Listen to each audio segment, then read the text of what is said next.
Hello friend, आज हम दबा समूह के बारे में बात करेंगे। ये दबा समूह होता क्या है और दबा समूह का कार्य क्या होता है। ठीक, तो यहाँ पर जैसा कि आप लोग देख रहे हैं कि हमारा चैप्टर है दबा समूह। ठीक, दबा समूह शब्द का उद्भव संयुक्त राष्ट्र अमेरिका से हुआ। दबा समूह का उद्भव यानी कि उत्पत्ति संयुक्त राष्ट्र अमेरिका से हुआ है। ठीक, दबा समूह या दबाव गुट कहेगा तभी समूह से दबाया नहीं। समूह या गुट एक ही बात है। ठीक, दबाव समूह या दबाव गुट की अर्थ एवं परिभाषा, यानी कि दबाव समूह का आम परिभाषा और अर्थ देखेंगे अब। ठीक,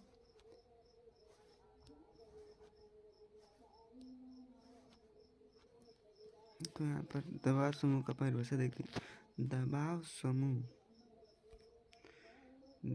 समूह शब्द का उद्भव संयुक्त राष्ट्र अमेरिका से हुआ। जैसा कि मैंने अभी पढ़ा कि दबाव समूह का उद्भव यानी कि उत्पत्ति संयुक्त राष्ट्र अमेरिका से हुआ है। संयुक्त राष्ट्र अमेरिका से हुआ है। दबाव समूह उन लोगों का समूह होता है। दबाव समूह उन लोगों का समूह होता है जो किसी सक्रिय रूप से संगठित होते हैं, यानी कि जो किसी संगठित रूप से संगठित होते हैं, अपने हितों को बढ़ावा देते हैं।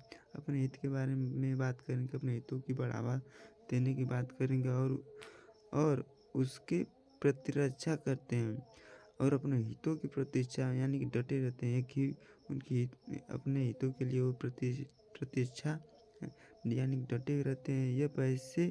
यह जैसा कि कहा जा सकता है कि सरकार पर दबाव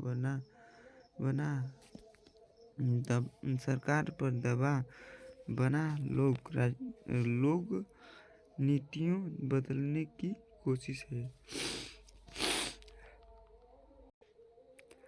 ये सरकार और उसके सदस्यों के सरकार पर दबाव बनाने लोग नीतियों के बदलने की कोशिश है। ये सरकार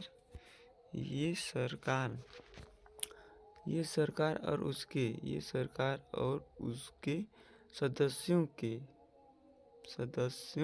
के बीच संपर्क का काम करते हैं। कौन? जो सरकार के जो सदस्य होते हैं वो दबाव समूह के संपर्क का काम करते हैं। ठीक,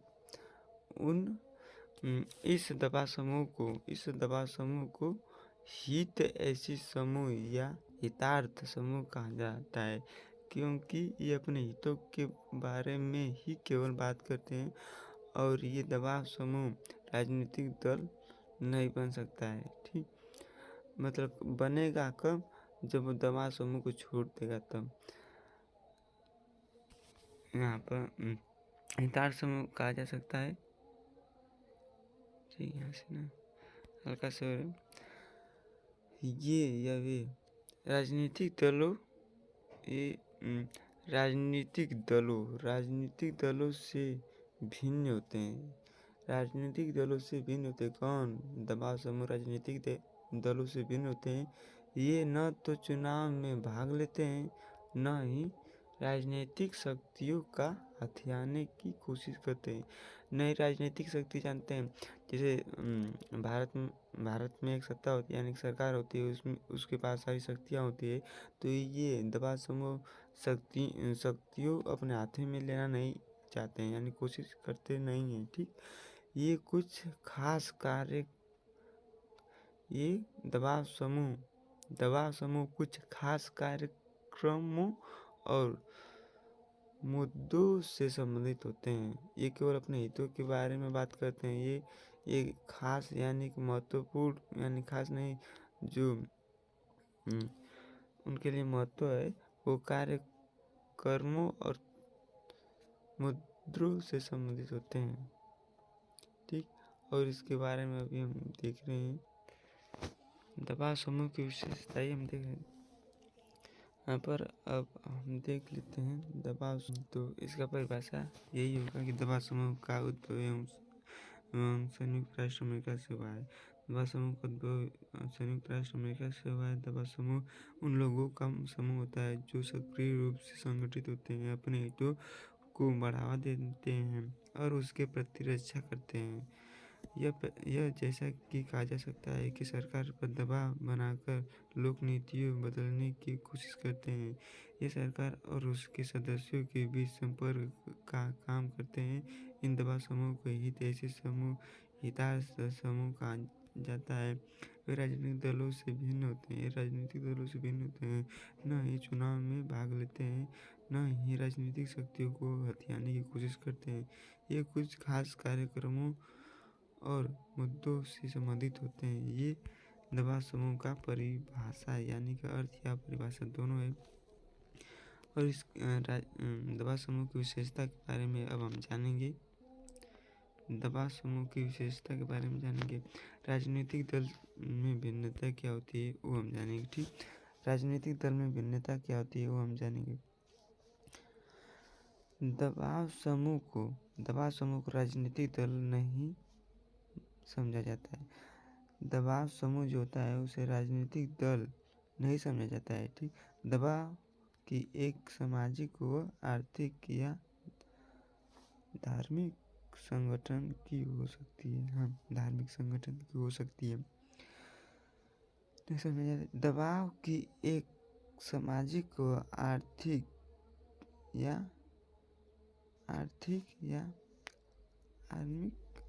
आर्थिक संगठन भी हो सकती है। आर्थिक संगठन भी हो सकती है जो सरकार के अपने हित की मांगे करता है। जो सरकार से यानी कि दबाव समूह सरकार से अपने हित की मांग करता है। दबाव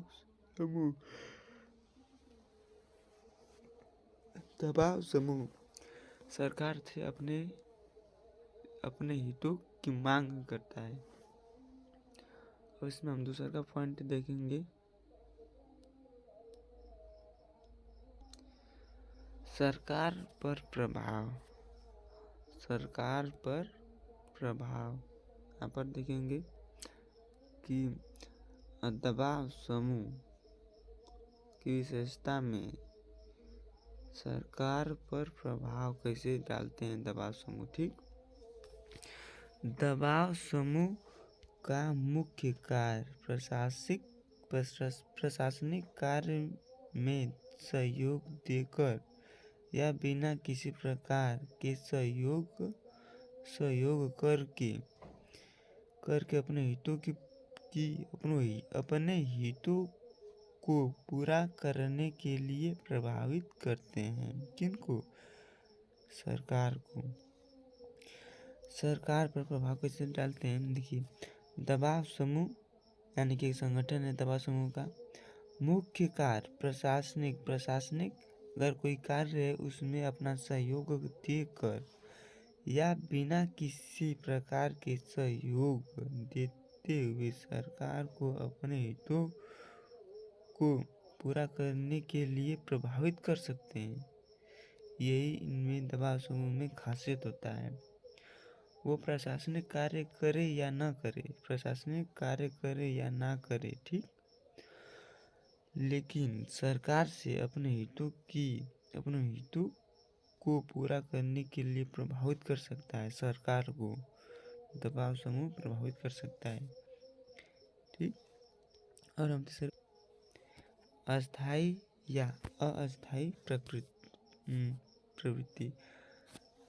दबाव समूह में अस्थायी या अस्थायी प्रकृति क्या होती है उसके बारे में हम जानेंगे। ठीक, तो दबाव समूह का निर्माण कुछ स्वार्थों या हितों की पूर्ति के लिए होता है। दबाव समूह का निर्माण कुछ स्वार्थों या हितों की पूर्ति के लिए होता है, अर्थात स्वास्थ्य पूर्ति के उपरांत भंग कर दिए जाते हैं। स्वास्थ्य से संबंधित कोई स्वास्थ्य मतलब दबाव समूह अपने स्वास्थ्य के बारे में बात कर रहा है। स्वास्थ्य मतलब ये नहीं कि बीमारी से रिलेटेड नहीं है, कि अपने हेल्थ से संबंधित नहीं है। स्वास्थ्य यानी कि दबाव समूह लाभ के पद पर कोई उठवा चाहता है तो उसे भंग कर दिया जाता है, ठीक, सरकार के द्वारा भंग कर दिया जाता है। किंतु कुछ आर्थिक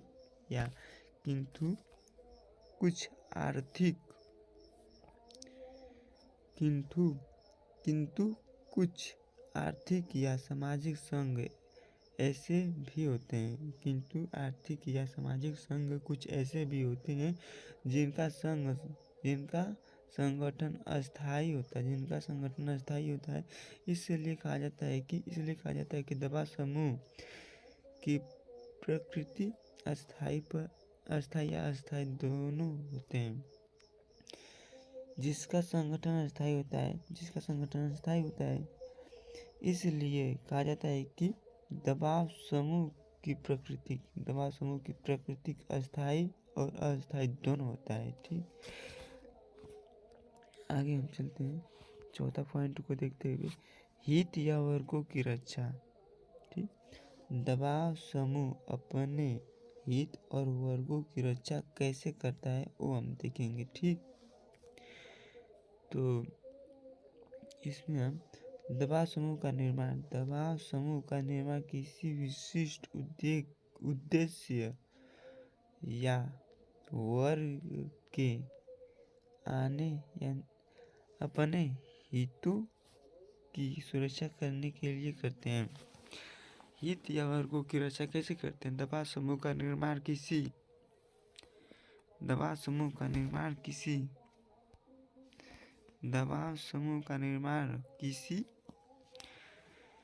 विशिष्ट उद्योग यानी कि उद्देश्य या वर्ग के अपने हितों की सुरक्षा करने के लिए करते हैं। और यहाँ पर हम देखेंगे दबाव समूह की गुण क्या होती है उसके बारे में हम जानेंगे। दबाव समूह का गुण क्या होता है उसके बारे में जानेंगे। दबाव समूह का गुण, ठीक। दबाव समूह का गुण क्या होता है उसके बारे में जानेंगे। दबाव समूह के गुट या समूह निम्नलिखित हैं, ठीक। दबाव समूह के गुट निम्नलिखित हैं, ठीक। पहला देखते हैं हितों के प्रति लोक मत का निर्माण।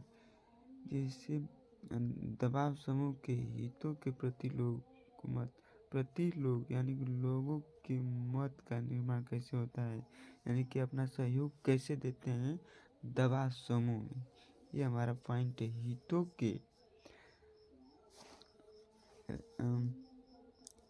दबाव समूह के हितों में यानी कि प्रति जनता की मत यानी कि योगदान, अपना सहयोग, मत यानी कि बढ़ावा कैसे निर्माण करते हैं दबाव समूह का वो हम जानेंगे, ठीक।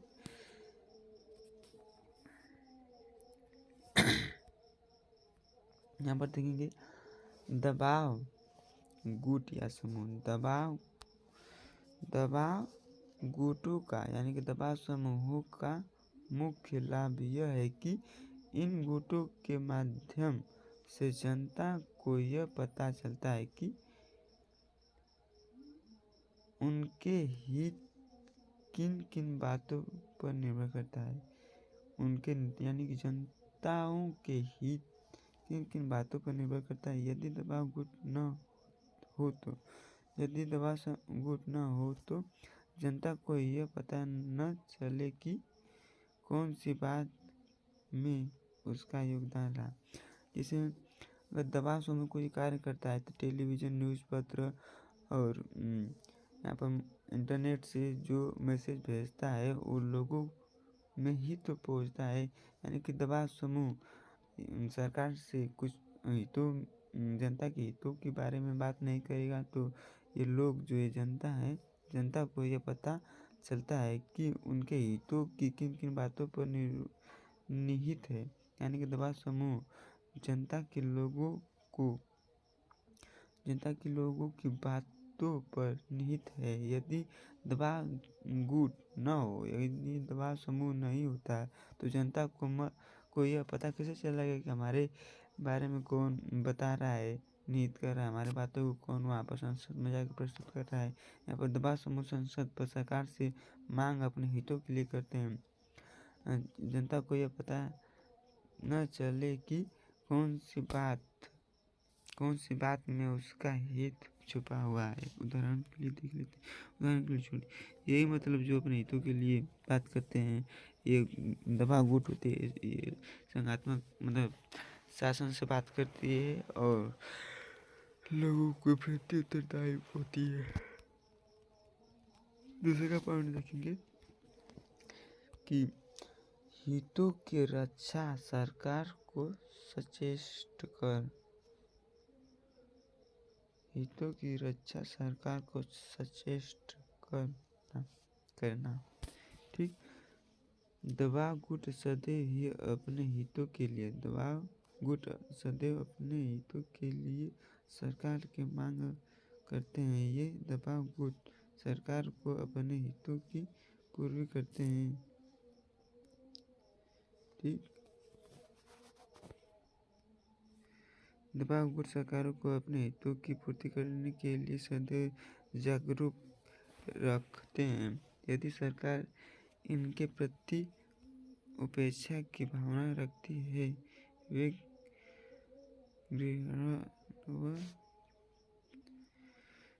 सरकार इनके प्रति उपेक्षा की भावना रखती है तो दबाव समूह हड़ताल व विरोध प्रदर्शन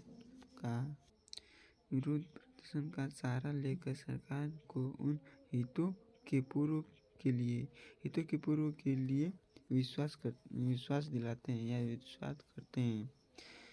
ठीक, हम तीसरा का पॉइंट देखें, सरकार के अत्याचारों का विरोध। सरकार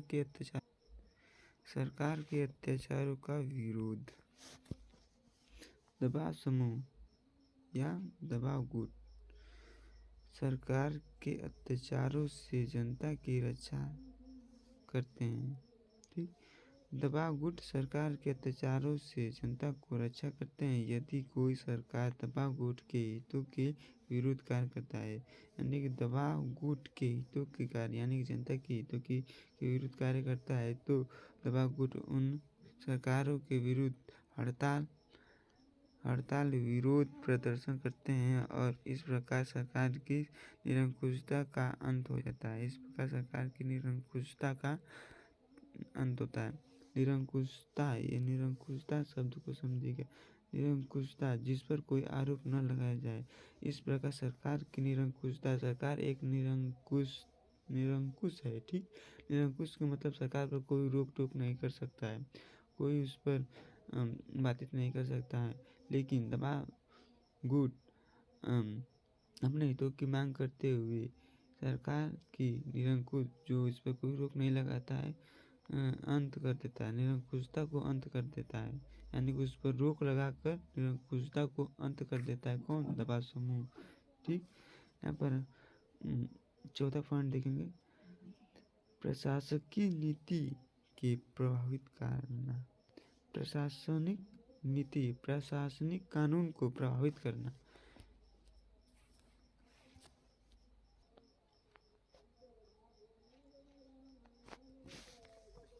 प्रशासनिक नीति को प्रभावित करना। ठीक, दबाव समूह प्रशासकों को यह भी सुझाव देता है कि उससे काबू और किस प्रकार के कानून बनाते हैं। दबाव गुटों के द्वारा अपने हितों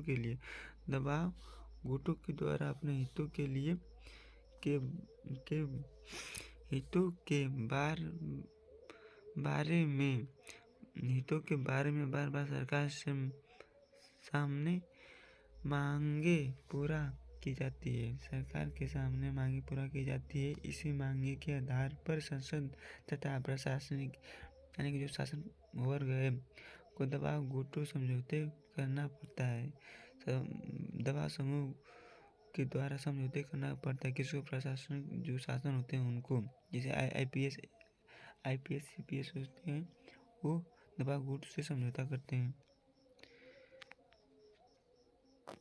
तो आज हम क्लास को यहीं पर समाप्त करते हैं।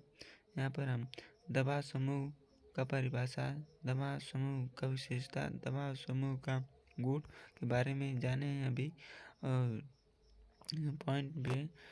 और आशा करता हूँ कि आप लोगों को कुछ समझ में आया होगा। तो लाइक कीजिएगा वीडियो को और शेयर।